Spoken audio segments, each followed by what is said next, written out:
venezolanas y la OEA determinará a finales de octubre si se califican crímenes de lesa humanidad o no se califican crímenes de lesa humanidad, lo que hemos vivido los venezolanos y que lo que lamentablemente hoy seguimos viviendo.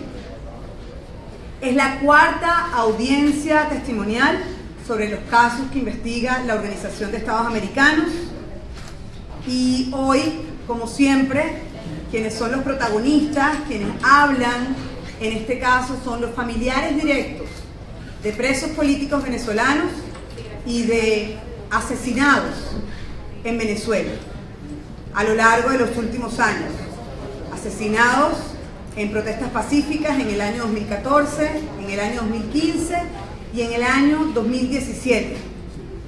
Muchos nos preguntan por qué estamos haciendo esto y la respuesta es que es una obligación moral dar la cara ante el país y ante el mundo y rendirle homenaje no solamente a los caídos, sino luchar todos los días por las injusticias, por las muertes, por los encarcelamientos injustos, por las torturas y por las condiciones que viven nuestros presos políticos hora a hora, día a día en esas celdas.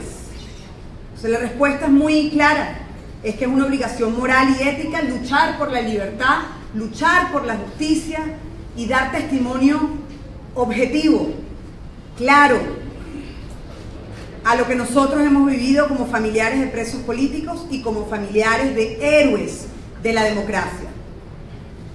Hoy vamos a escuchar los testimonios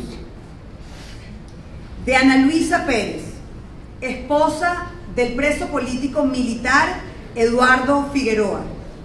También vamos a escuchar el testimonio de Ricardo Antich, padre de Ricardo Antich, militar preso político. Vamos a escuchar el testimonio de Jacqueline Sandoval, hermana de Rolando, esposa de Rolando, y Otoniel Guevara, preso político. Luisa Castillo, hermana de Miguel Castillo, asesinado este año en Venezuela, este año 2017, en protestas pacíficas. Y también el testimonio de María Fernanda Mendoza, hermana de Stacy Escalona, mujer presa política. Son testimonios que van directo a las audiencias de la OEA, son testimonios que están escuchando en este momento en tiempo real en la Corte Penal Internacional y por supuesto le hacemos un llamado a las instancias nacionales, a la Defensoría del Pueblo. Ahí hemos ido a lo largo de 3 años y medio a pedir apoyo, respeto a los derechos humanos de nuestras familias.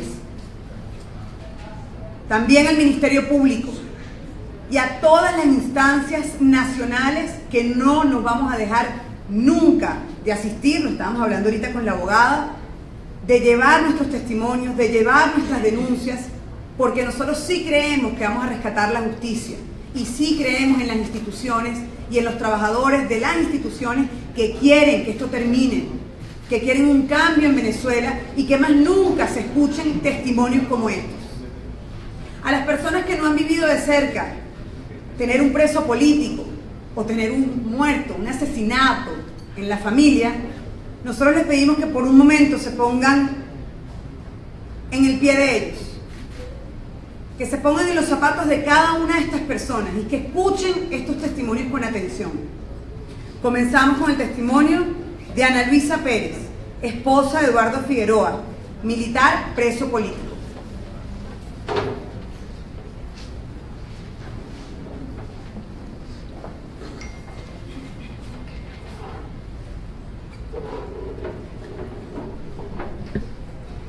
Buen día, muchísimas gracias por la oportunidad de poder hablar un poco sobre nuestros militares presos políticos, militares de honor. Existe una reserva moral dentro de este grupo y para mí es un honor pues representar un poquito de esto. En primer lugar, yo soy Ana Luisa Pérez, soy esposa de Eduardo Figueroa, pero aparte se me pidió que representara a las personas del mal llamado Golpe Fénix. Son 3 capitanes, el capitán Jesús Alarcón, Pablo Molina y Carlos Jiménez. Y en particular me gustaría nombrarlos a ellos en vista que 2 de estos, está el capitán Alarcón y Pablo Molina, se encuentran en la cárcel de 26 de julio, cárcel en donde están sufriendo diferentes alteraciones en estos derechos.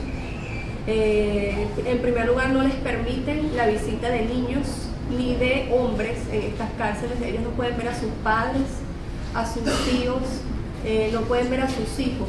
El único día del año que pueden ver a sus hijos es el Día del Padre, que ya pasó, y ahora no lo pueden ver hasta dentro de un año, que vuelva a ser el Día del Padre.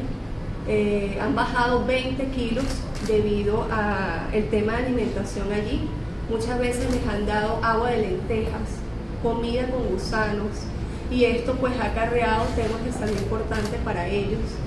Aparte tienen celdas pues cercanas en donde existen otros internos que tienen problemas de salud como tuberculosis, cosa que puede ser contagiada si el ambiente pues no está propicio para controlarlo un poco.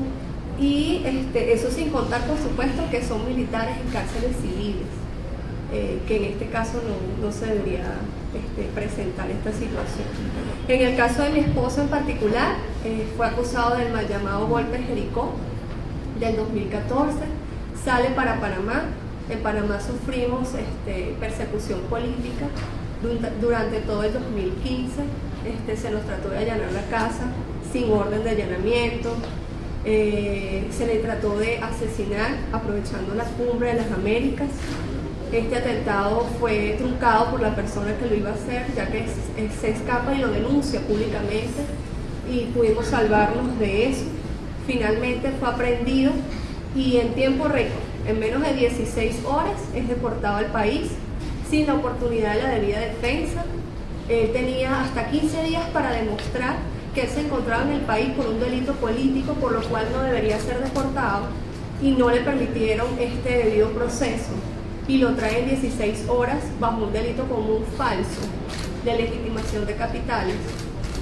Y cuando es traído al país, pues lo presentan por instigación a la rebelión y le eliminan el delito común.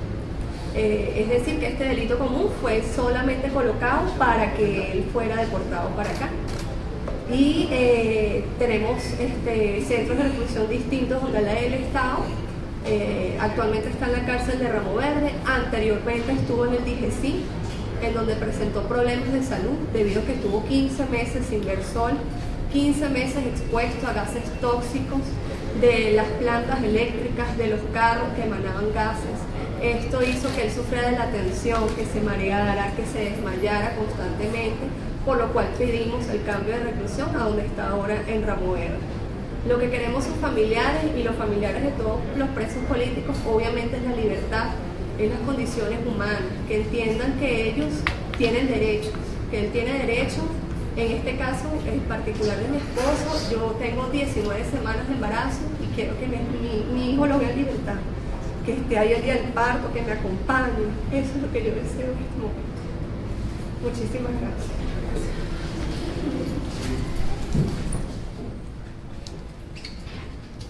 Ricardo Antich, padre de Ricardo Antich, militar, preso político.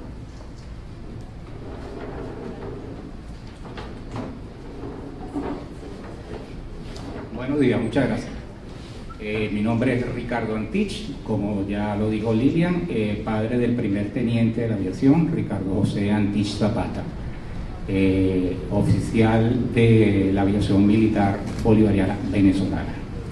Primeramente yo quisiera, debo de darme el testimonio de específicamente lo que fue el golpe azul, y voy a dar ciertos testimonios, pero sin embargo quisiera ahondar en algo muy importante. Voy a hablar de un grupo de los tantos presos políticos que existen. Existen muchísimos presos políticos, y en el cual hay estudiantes, hay dirigentes políticos, hay amas de casa, profesionales, abogados, químicos, farmacéuticas, hay de todo. Pero yo quiero hablar de este grupo en el cual lamentablemente, por razones que voy a explicar, son los olvidados, son las personas que realmente son los huérfanos de la defensoría social de la sociedad civil. ¿Por qué les digo esto? Voy a hablar de los militares, de los presos políticos militares. Los presos políticos militares, cuando se detiene un estudiante, cualquiera que sea, enseguida se oye la voz unísona de protesta, de rechazo ante una detención arbitraria. Inclusive las casas de estudio se unen a esa protesta. Si se encarcela o se persigue a un político, pues no solo el partido político lo rechaza, sino todos los partidos políticos por igual lo hacen. De igual manera sucede con un profesor, enseguida todas las universidades lo apoyan. Sin embargo, con los militares no sucede esto. No puede salir ningún militar, ningún compañero de armas a apoyarlo. Sería un salto al vacío, sería un suicidio. Enseguida iría a ser encarcelado automáticamente.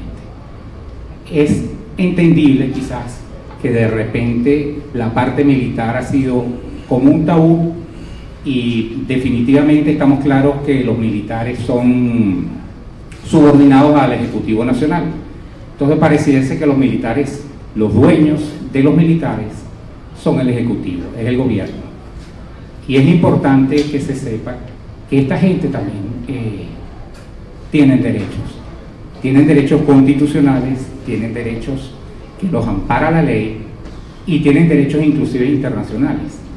Por tal motivo, yo quisiera que se entendiera el por qué yo estoy usando esa frase de que son los olvidados o son los huérfanos de los presos políticos. El gobierno nacional, aparte de hacer estas acusaciones, ellos siempre le aderezan o le endosan unos delitos, que esos delitos prácticamente son mediáticos. Siempre, o por lo menos en el caso del golpe azul inexistente y del golpe de Jericó, le agregan que son golpes de Estado. Por supuesto, si ustedes oyen de que estas personas están cometiendo un golpe de Estado, esto es una noticia que revuela, que rompe el celofán nacional y pasa a tema internacional. Estamos hablando de un golpe de Estado, es algo definitivamente notorio. Sin embargo, es imposible que venga alguien a apoyar a esta persona, porque automáticamente sería cómplice de cualquier situación de golpe de Estado.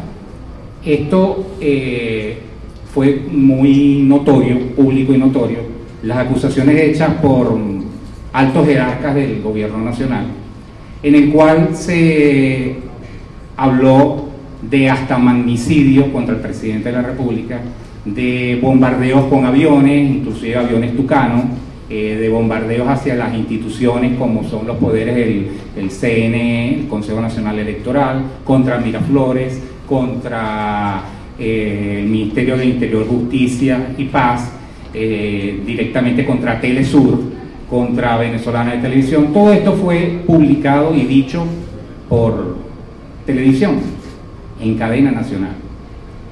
Aparte de eso, se habló de que estas personas, estos involucrados, recibieron pagos excesivos en dólares, vendieron la patria, tenían visas para huir al exterior ya conformadas, y que bueno, fueron pagados por el imperio. Todo eso lo vimos,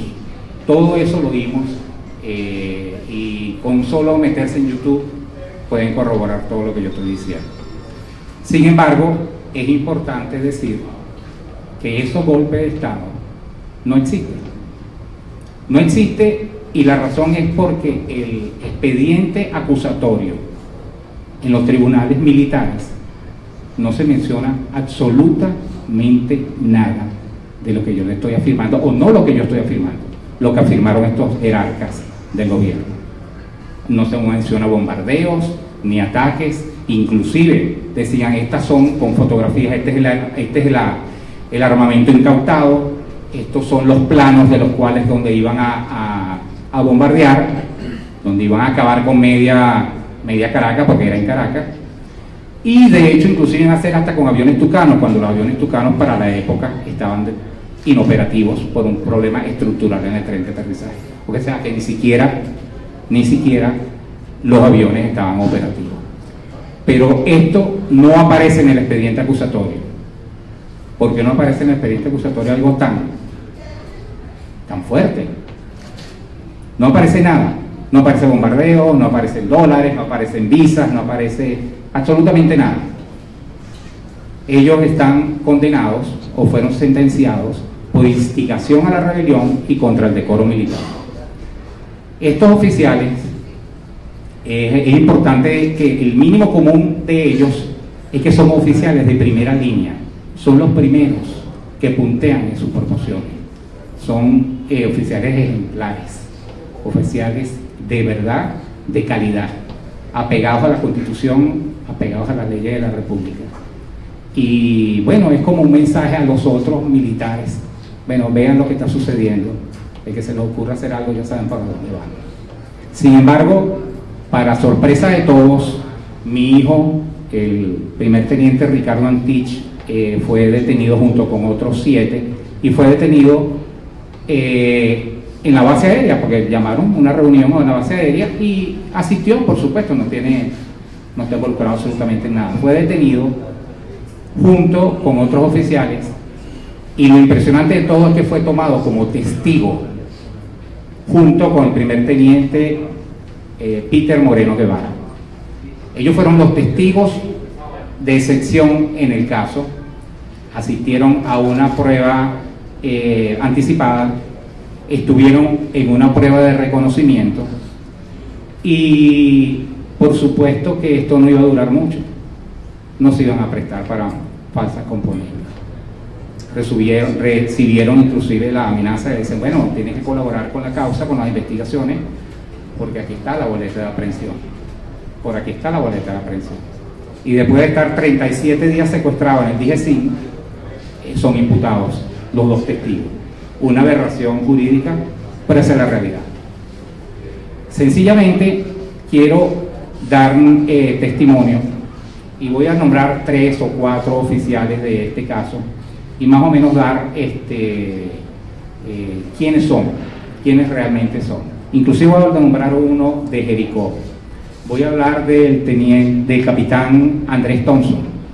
Andrés Thompson es un oficial de primera línea con más de 3.500 horas de vuelo, piloto táctico e instructor de vuelo, con 7 condecoraciones, con 17 barras de honor al mérito, en su corta,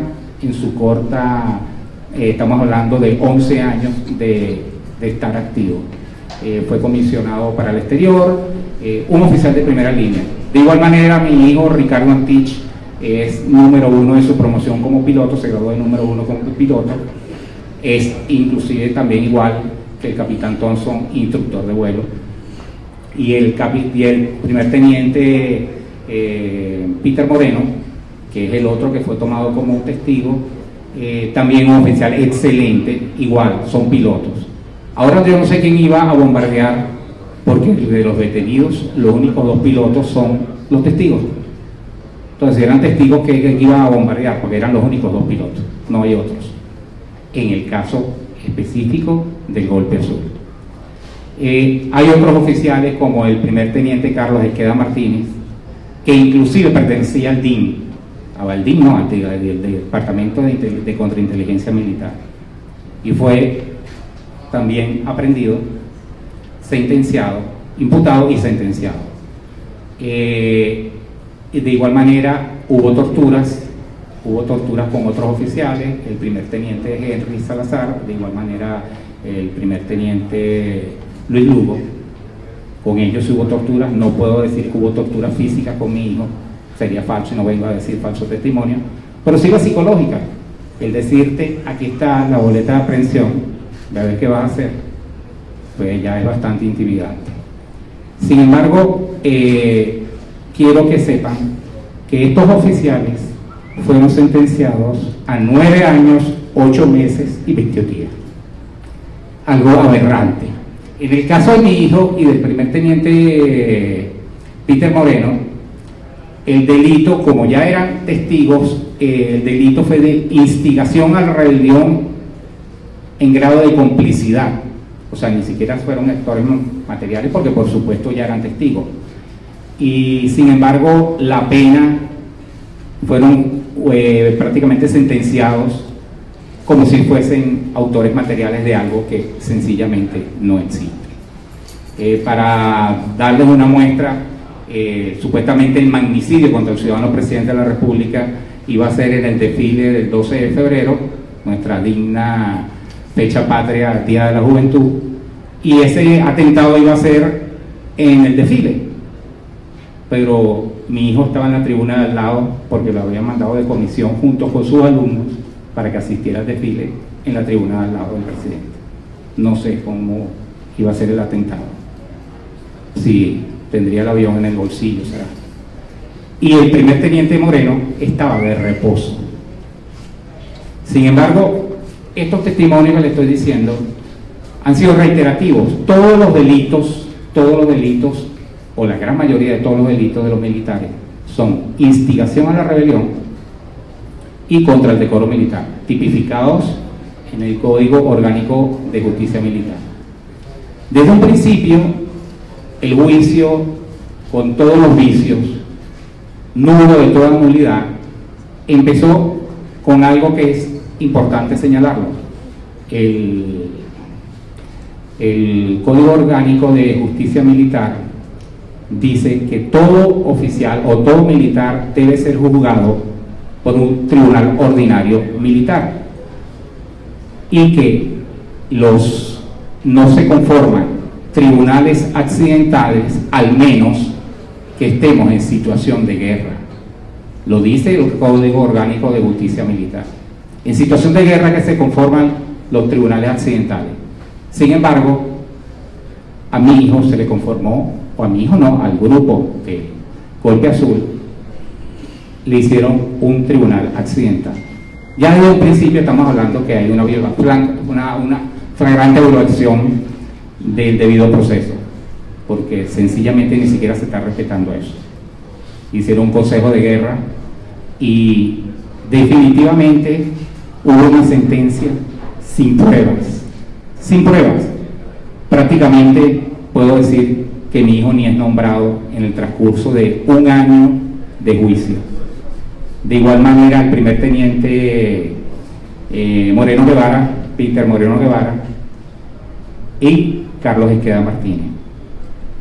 Hubo en el juicio, hubo delitos en sala, hubo incongruencias en las declaraciones de los expertos, porque de hecho ni testigos que señalaran por lo menos a mi hijo y a otros existieron. Sin embargo, fueron sentenciados a la pena que yo dije: 9 años, 8 meses y 21 días.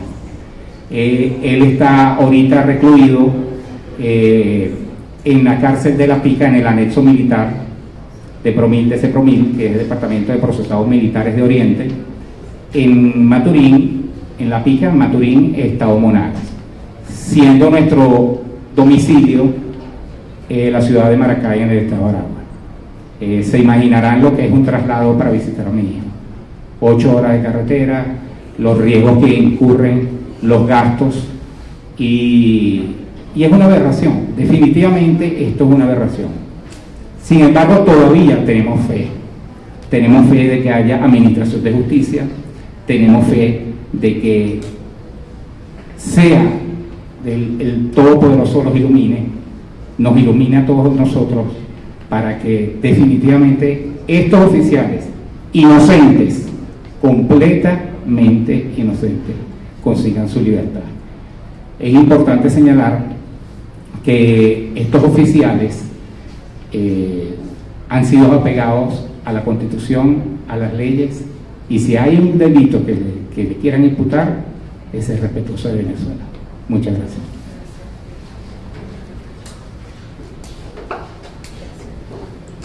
Jacqueline Sandoval, esposa de Rolando y cuñada de Rolando Otoniel Guevara, presos políticos.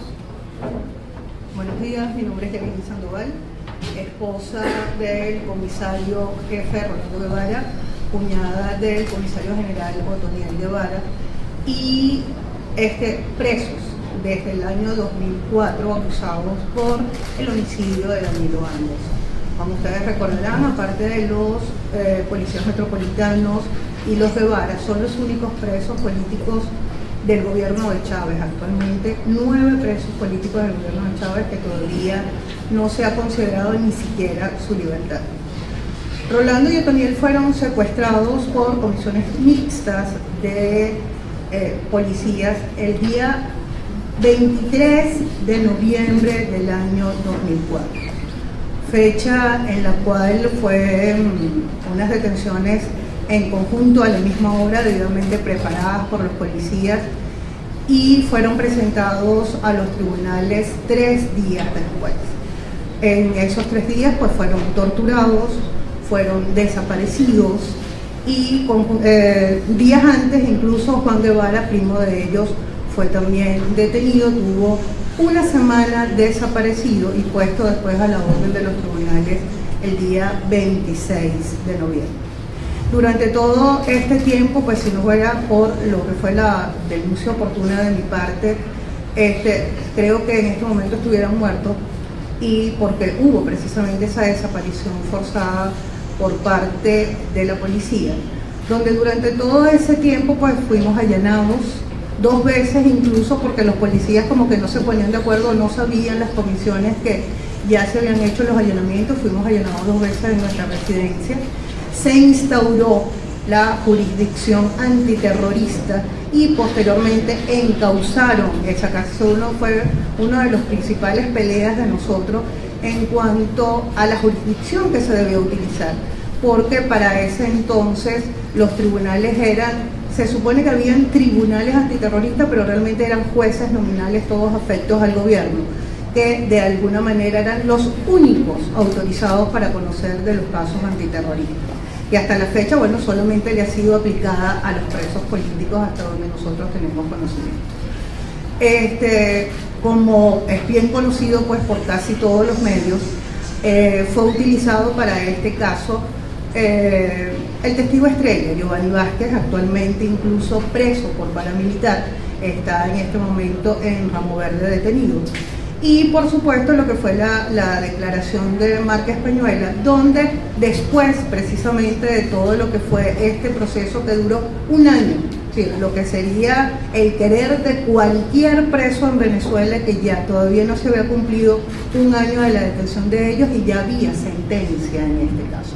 Muchas veces nosotros podemos ver que pasan 2 y 3 años y ni siquiera se ha llegado a la audiencia preliminar, pero con el caso de ellos al año ya teníamos la primera sentencia, que fue de 27 años 9 meses en el caso de Rolando y Otoniel y 30 años en el caso de Juan Guevara. Aparte de esto, no solamente fue el hecho de haberse violado el principio de inocencia, el debido proceso, lo que fue la desaparición forzada, un fraude procesal, además avalado por la Fiscalía en ese momento, donde hubo la denuncia de uno de los fiscales participantes, porque hubo lo que es la participación de 5 fiscalías solamente para un solo caso, donde ellos estaban en conocimiento de lo que era que Giovanni Vázquez y Peñuela habían sido comprados por el gobierno, dicho por ellos, de haber recibido dinero en dólares pagado por tanto el ministro de Relaciones Interiores de la época y el fiscal general de la época, ahora vicepresidente de la Asamblea Nacional Constituyente.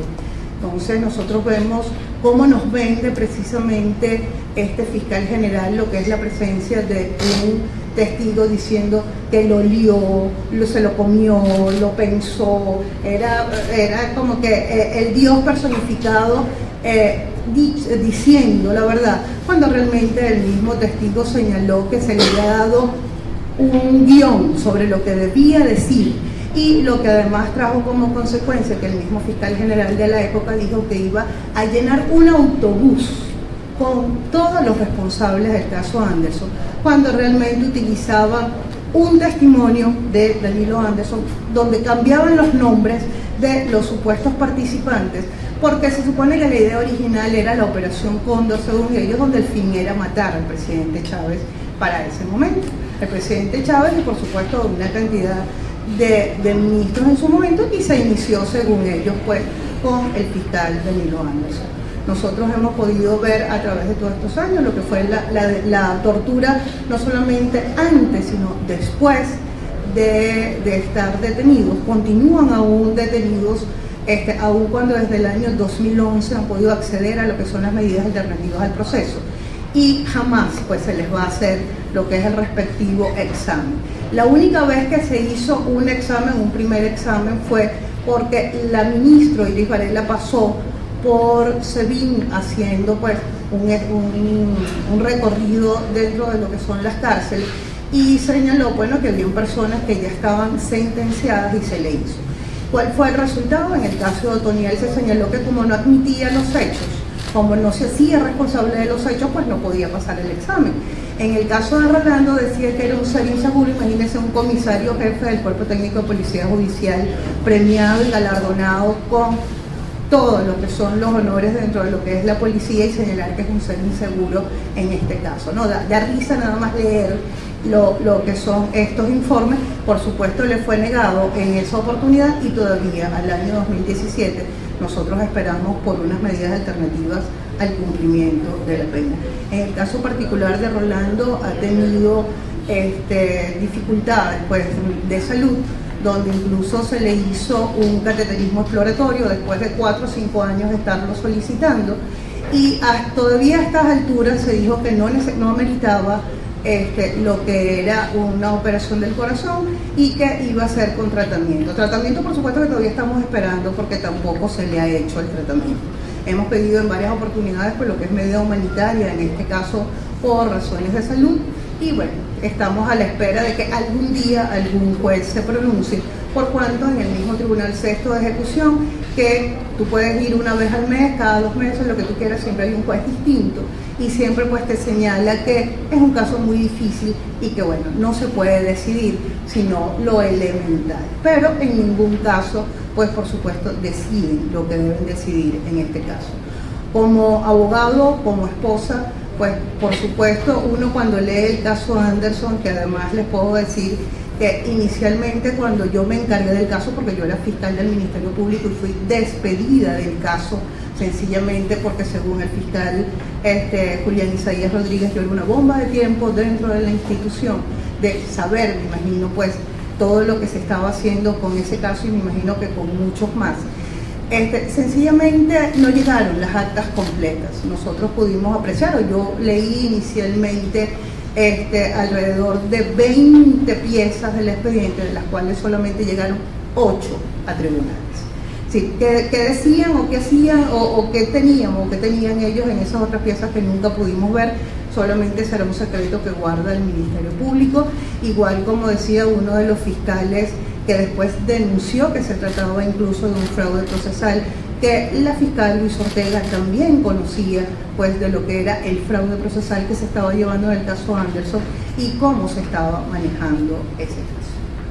Y bueno, llevamos ya 12 años y 11 meses privados de libertad en la espera pues de que algún día se haga justicia. Actualmente el caso pues por supuesto fue admitido en la Comisión Interamericana de Derechos Humanos por desaparición forzada, por violaciones al debido proceso, por lo que es el derecho a la salud, por lo que ha sido, estamos a la espera pues por supuesto que el gobierno conteste, ya lleva como 6 meses y no ha podido contestar el recurso, y estamos a la espera que pase pues a la Corte Interamericana de Derechos Humanos. Gracias.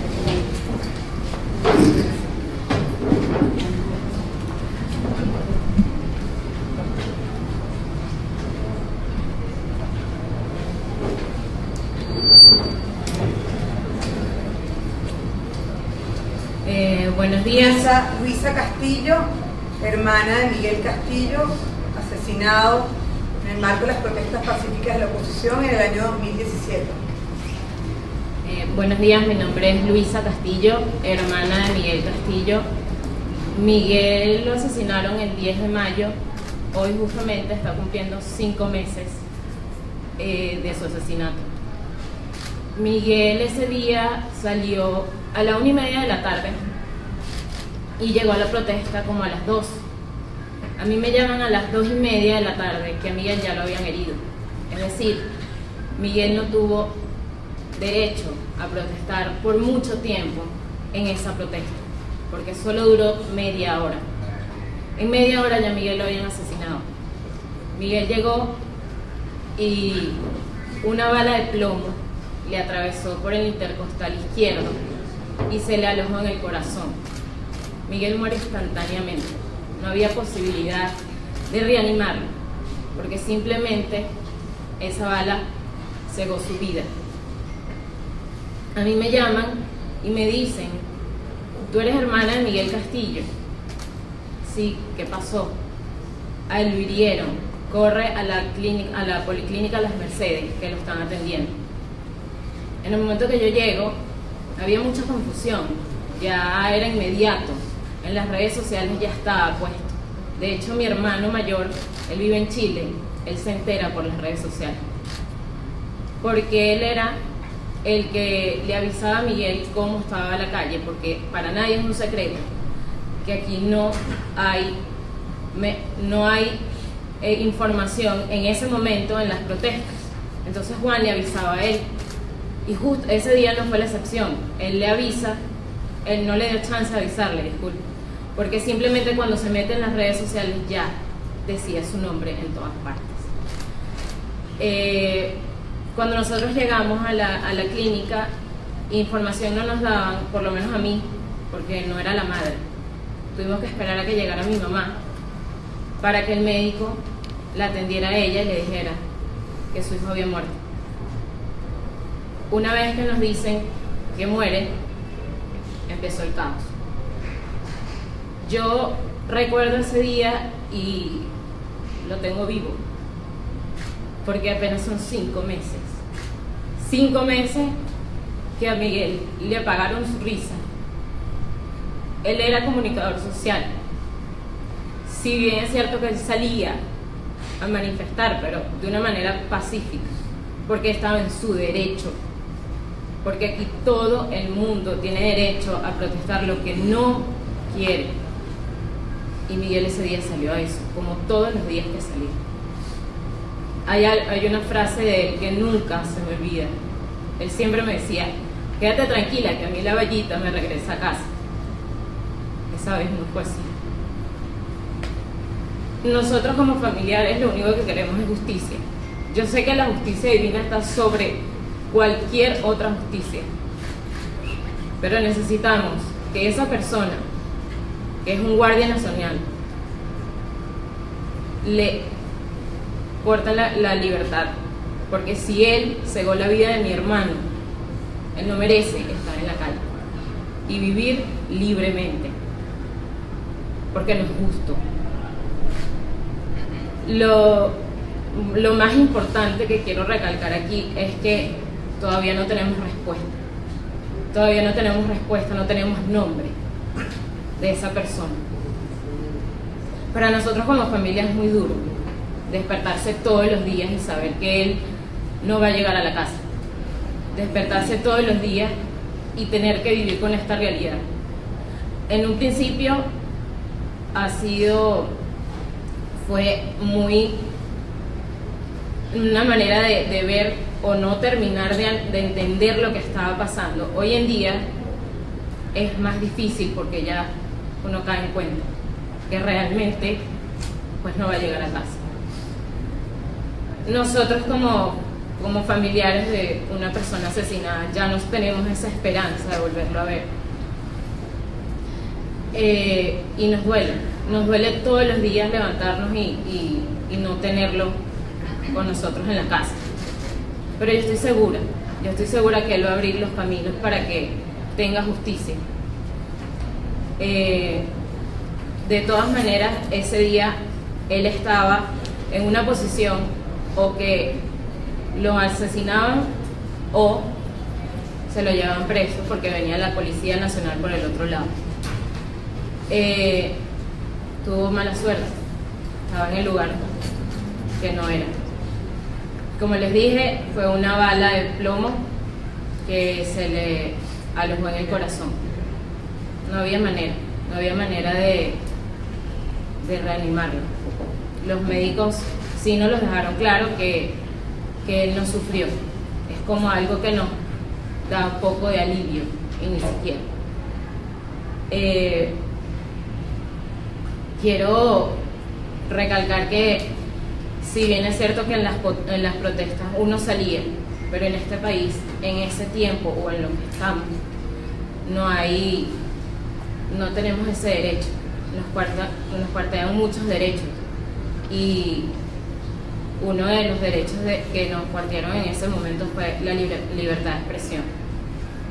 Y Miguel, como comunicador social, porque era un licenciado en comunicador social, él lo único que quería era eso, y ver una Venezuela bonita, una Venezuela donde él pudiera expresarse de una manera que no podía hacerlo en ese momento. Muchísimas gracias por la oportunidad, y esperemos que pues tengamos justicia por Miguel y por nosotros.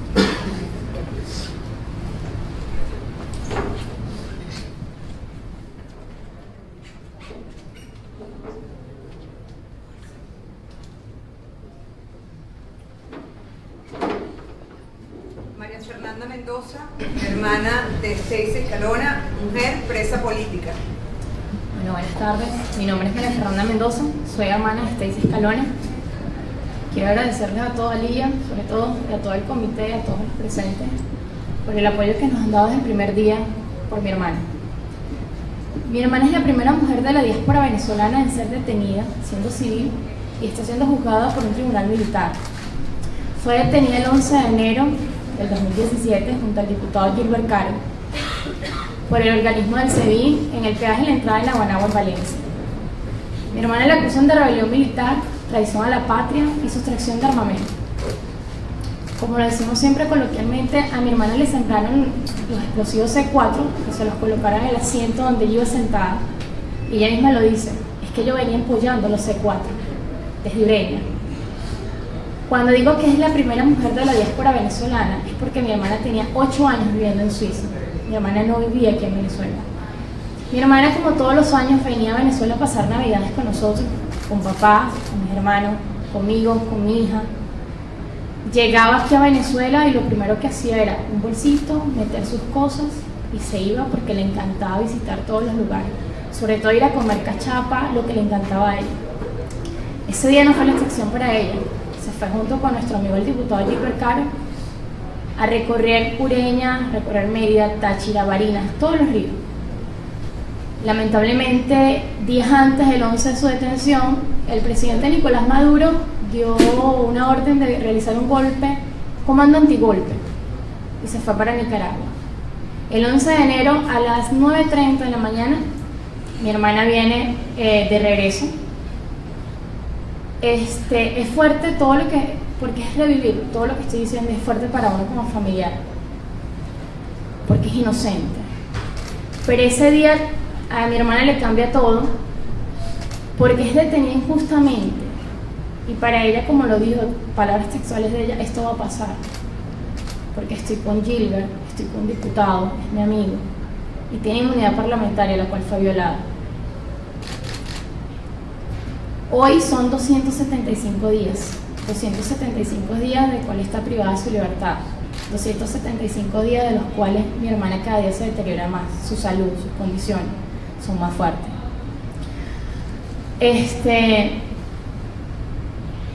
Los primeros días la vimos fue a los 18 días después de su detención, porque el comisario de la base del SEBIN nos decía, ella no tiene visitas autorizadas,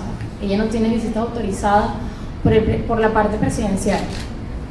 El día 12 de enero, la Embajada Suiza aquí en Venezuela le mandó una carta al Ministerio de Relaciones Exteriores, del cual todavía estamos esperando respuesta de parte del gobierno. ¿De qué se le acusa a mi hermano? Rebelión militar, es civil, por andar con el diputado y por pensar distinto. ¿De qué se le acusa? Yo solamente pido libertad completa tanto para mi hermana como para todos. En las condiciones en las que se encuentra mi hermana cada día son más fuertes. Ya son 11 audiencias, de las cuales va, pero no se las realiza. Porque la juez Luz Mariela Santa Fe, juez militar, la que lleva su caso, simplemente dice, por órdenes de arriba no tengo ninguna decisión. Y como se lo digo a ella siempre, que su dignidad no pase por debajo de la mesa por hacerle un favor a este régimen que cada día nos quiere oprimir más, pero somos más fuertes, nos quiere doblegar, pero aquí nos mantenemos en pie de lucha, por la libertad de todos. Le hemos pedido a la juez Luz Mariela Santa Fe que trasladen a mi hermana a un centro clínico, pero él se vino acatado a esa orden. Mi hermana, por las condiciones de la celda en la que se encuentra, por el estrés, la preocupación, la humedad, mi hermana está padeciendo de un hongo fuerte que va desde acá hasta el pie, cual le han salido ronchas en su piel. ¿Qué más tiene que esperar mi hermana? ¿Qué más tiene que aguantar mi hermana, que solamente estaba de visita aquí en Venezuela, que solamente venía a pasar navidades, como siempre lo hacía? ¿Qué más quiere este gobierno de nosotros? Para mí mi hermana es mi motor, mi fuerza, y mi voz es su voz, y por ella va a luchar hasta que consiga su libertad, y la de todos, como todos estamos presentes aquí, en apoyo que estamos con Lilian hace más de 3 años en esta lucha. Y a ti te agradezco mucho, Lilian, todo el apoyo que nos has dado a nosotros, a todos los presos políticos, porque no es fácil esta lucha en la que llevamos día a día. Pero pido libertad para mi hermana. Mi hermana, una semana antes de venir a Venezuela, fue al Parlamento Europeo, como siempre lo hacía porque era activista, y estuvo en el Parlamento Europeo denunciando las violaciones de los derechos humanos del cual hemos sido violados aquí. Fui a la Defensoría del Pueblo, estaba junto con Lilian, a pedir una audiencia con el que era en ese momento Tarek William Saab, defensor del pueblo, y él me manda a decir con sus asistentes que sí, él sabía que le estaban violando los derechos a mi hermana, pero que él estaba muy ocupado atendiendo otras cosas. ¿Qué estamos esperando de este gobierno? ¿Qué más quieren de nosotros? Nosotros lo que pedimos es paz. Si ustedes dicen que nosotros tenemos paz, ¿dónde está la paz? ¿Dónde está la libertad que tanto dicen ustedes? Yo solo pido libertad para mi hermana y para todos los presos políticos, sobre todo para Venezuela. Muchas gracias.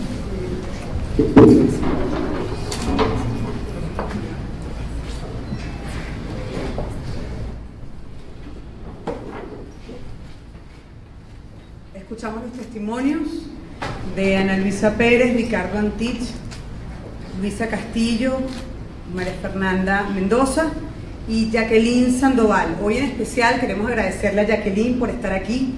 Es abogada, hemos aprendido muchísimo de su lucha, ha vivido con su esposo y su cuñado preso político durante 12 años y tenerla 12 años y 11 meses y tenerla aquí en el Comité de Familiares de Presos Políticos lo valoramos mucho, aprendemos de su lucha, de su constancia, de su trabajo.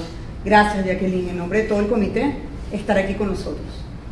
Hemos sumado un día más, esta es la 4ª audiencia pública que hacemos para sumar a las audiencias públicas de la OEA, porque creemos en el sistema interamericano, un sistema interamericano donde no solamente está Venezuela, sino están todos los países de la región. Es muy importante que estos testimonios lleguen a cada país, que en cada uno de esos países donde hay venezolanos resalten lo que estamos viviendo y lo que hemos vivido a lo largo de los años en Venezuela. Saludamos a la mamá de Neomar, Neomar, ella ya hizo testimonio, estamos contigo, estamos contigo, con cada una de las familias de los héroes caídos, de los 15.000 heridos que hay en Venezuela y por supuesto de los 439 presos políticos que hay en Venezuela. Las cifras, según el Foro Penal, 439 presos políticos hasta el día de hoy, 128 fallecidos en el contexto de las protestas pacíficas de la oposición. Y cada uno de esos casos los conocemos y trabajamos todos los días para alcanzar la justicia y la libertad de cada una de estas familias. Muchísimas gracias, un saludo a todos los trabajadores del sistema interamericano, de la OEA, un saludo a todos los fiscales, a los jueces que están atentos a estos testimonios que han sido, como lo han visto, objetivos, claros, precisos, reales, para alcanzar la justicia y la libertad.